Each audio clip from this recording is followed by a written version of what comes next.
things that stuck on the lips, the tongue, and the voice. And also every time I'm stuck, then I have to relax and be confident and read better. And also don't get nervous a lot.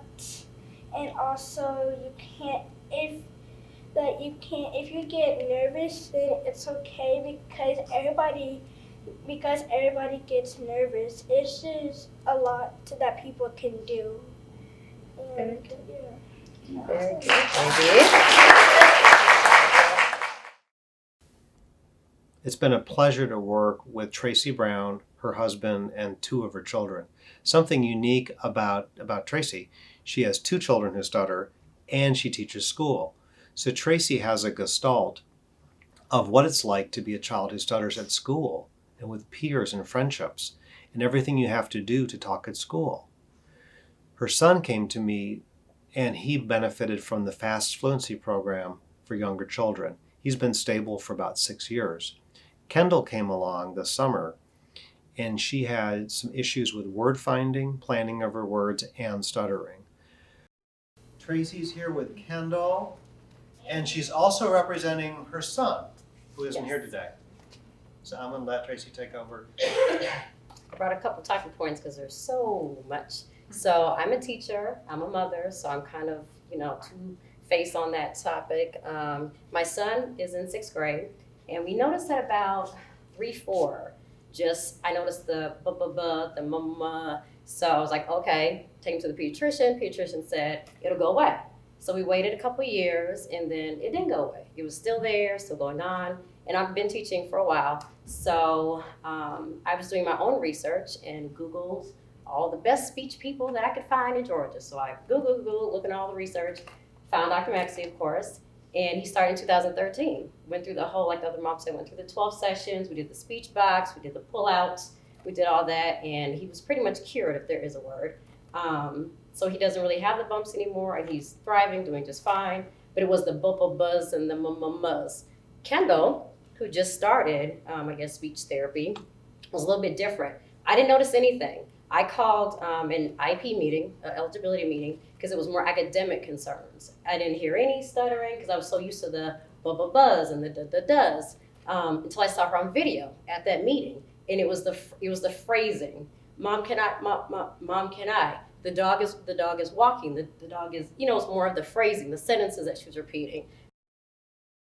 So a few things I want to share with you is how did we dovetail all of the speech goals together? One of them, we have to start with some basic concepts that children begin talking before they've planned their words. Let's pretend a child comes back from a party and they're going to tell you a story in the car.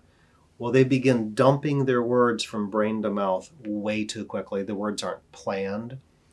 They may be either disfluent or stuttering, depending upon the child. There's a lot of uhs and ums. They're just talking way too quickly. If you have a stutter, that becomes very rough.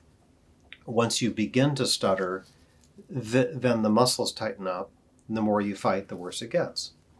Another metaphor is the combination lock.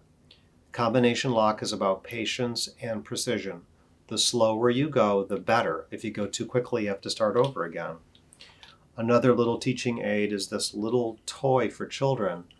The only way to start it is to start it patiently. Then you can get it going. Most children abruptly onset it like this, and it flies right off the toy. Through a skill called phrasing, Kendyl learned how to read more fluently. Then she began to describe pictures more fluently with phrasing, and then telling stories and conversational speech. In the meantime, she was learning what to do if she did have a stutter, how to release her muscles. So you're going to hear from Kendyl and her mother about things that they did to help themselves. Hi, my name is Traci Brown again, and I'm going to show you a little bit of our phrasing that we do with our picture cues at home. And we use our apples to apples game. So I'm going to show you a little bit of how we do our phrasing with Kendyl. Hi, honey. I'm about to show you how you phrase by the ruler. And our ruler, we just kind of mark off every couple of inches. So it just gives her kind of some stopping and kind of think time. So here is our first picture cue. and I'll let her go ahead. So I see a monkey riding a tricycle, but it seems kind of odd that a monkey is riding it, but not a human. And also, he's trying to ride it, and it seems really, really funny. Thank you. Thank you. So we can all learn some very important things from Traci of how to handle kids in the classroom, whether kids who stutter or bullying or teasing, and how to advocate for the child at school. So now as my teacher hat comes on, I don't see the topic of stuttering brought up. We have PDs all the time for everything. But that topic of stuttering or speech disfluency is just not it's a 2-minute, the speech teacher comes in and says, okay, refer them, and then that's it. But there's no strategies, there's no communication with the teachers. What do? I get kids every year that have speech issues. It could be articulation, it could be fluency, the word finding, and hers was more word finding too. Just, if I ask her, how was your day today?